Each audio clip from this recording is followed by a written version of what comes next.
Hello and thanks for checking out ChartGuys.com. We're proud to be one of the most successful technical analysis communities online, teaching you the skills to become a more confident, effective, and informed trader. Join our community of hundreds of analysts worldwide working together to learn the charts, generate profit, and achieve financial independence. For access to daily live chart analysis and market coverage, a thriving chat community, along with dozens of hours of exclusive educational materials. We look forward to seeing you. Let's check out some charts. Hey everyone, doing a bedtime market rundown video. Going to keep it fairly short because I'm tired, but the SPY bulls showed up today and we closed strong. We had a news headline come out midday about Trump, or I should say a meeting between the US and China to talk about trade stuff. We still have the daily uptrend. We came very close to losing it, but we didn't lose it. 296.70 support still holding. After hours, there was a headline that the DOJ was going to do a broad sweep as far as looking into tech sector companies, so we dumped after hours on that news. Looks like it didn't affect too much as the bulls recovered fairly well. So we have an hourly uptrend to be watching into tomorrow. We have major earnings starting. Facebook tomorrow, then we've got Google and Amazon Thursday, then next week Wednesday we've got FOMC. So we're just waiting to see, are the bulls going to lose the daily uptrend? If not, we're looking back at the all-time high. We're currently $1.10 from all-time highs, and we're currently about $3.30 from a loss of the daily uptrend. Bulls still in favor.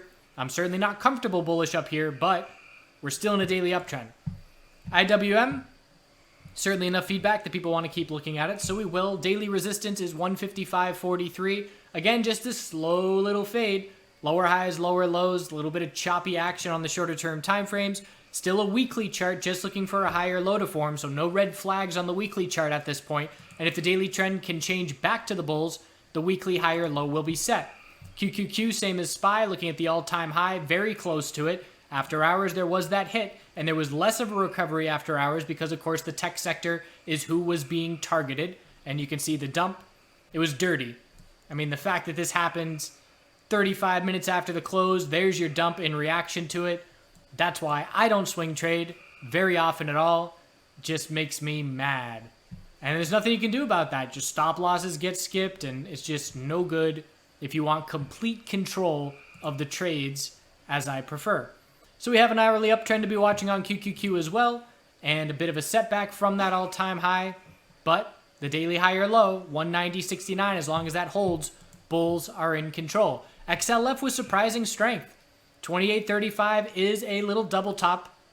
We have to break that level, but that's putting us at 2019 highs if we break that level. So clearly the financial sector is not really concerned about rate cuts in a week from today. We'll see if the bulls can break that 28.35 level. Base of support down at 27.78 that the bulls held. Biotech sector still holding this 85 level. We bounced right off 85 to the penny. A little bit of bounce off that level and just getting real tight. Key resistance, pretty much I'm watching a range between 87.15 resistance and support of 84.66. And you can see it's just getting tighter and tighter. We do have a Democratic debate end of the month in about a week, I think a week from tonight. And we have to be cautious of any potential headline risk. Last time the debate happened, the action happened before the debate, and then the market bounced, or I should say the sector bounced, when it pretty much realized, oh, that wasn't so bad. They didn't say too many bad things about the pharmaceutical industry. Healthcare sector, again, still in a pullback with lower highs and lower lows on the daily, but a little bit of a bounce. Resistance is 92.97. And similar to IWM, the weekly consolidation currently is healthy with no red flags. Keeping in mind that QQQ and SPY are not consolidating on the weekly yet, whereas XLV, IWM, XBI, these other sectors and markets are. The VIX, so this is why I personally use price levels and concrete levels as opposed to trend lines, because a lot of different ways, and again, every different analyst is going to draw their trend line in a slightly different way and look slightly different. But if you draw a trend line here, we broke above it for most trend lines that you would draw on the VIX. But we did not break the price level. We never changed the daily trend. We have a double top at 1470, and we're heading back down to our support down at 1220. So looking for a potential play off of that support level to stay in the daily equilibrium tomorrow. If that breaks, we're looking right back at $12. And now 1470 is the most important level that the bulls have to break to prove some momentum. Gold, daily time frame pulled back further today. Still in a daily uptrend, but that daily uptrend getting a lot less confident.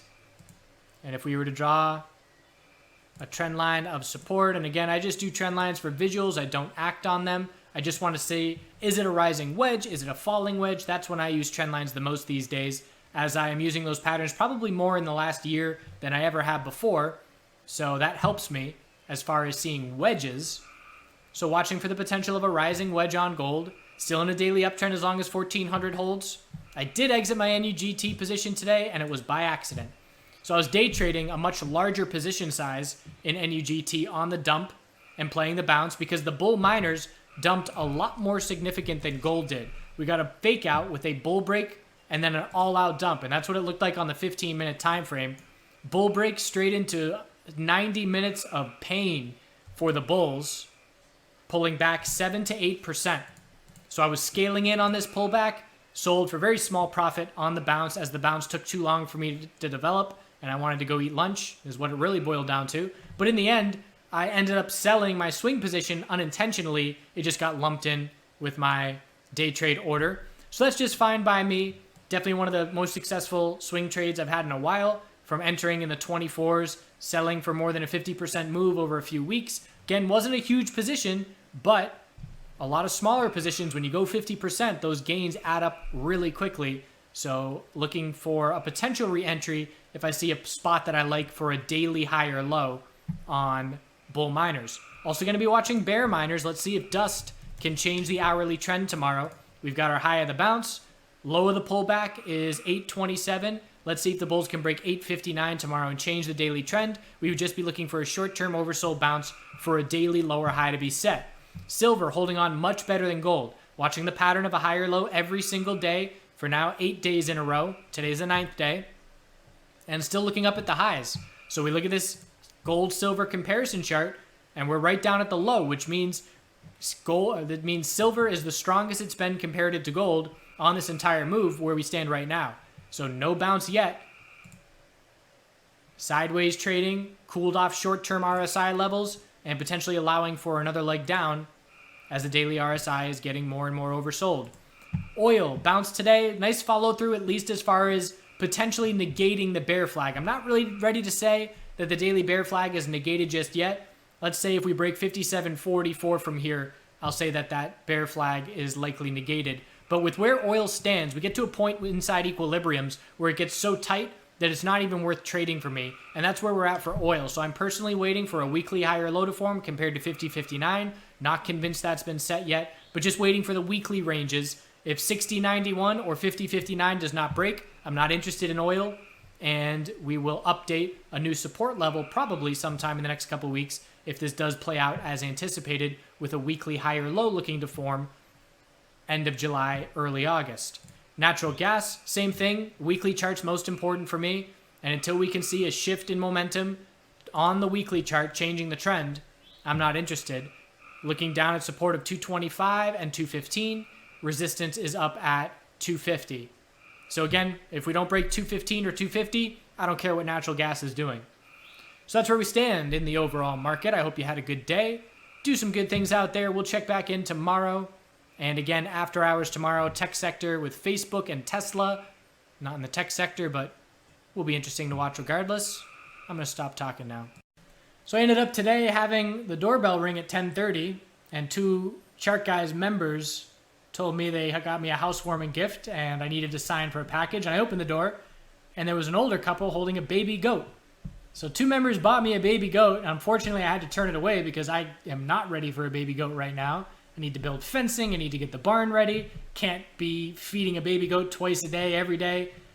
And also, it's too young to be taken away from its mother at this point. But I thought that was a really funny gesture, and that's probably the best gift I'm ever going to get from somebody. So I got to play with a baby goat for a while today and meet the couple that lives 4 miles down the road. They live in community, and they do the gardening thing, and they have a bunch of dairy goats. So I'll probably end up getting a couple goats from them in the spring. But I thought that was a funny story and a really good gift.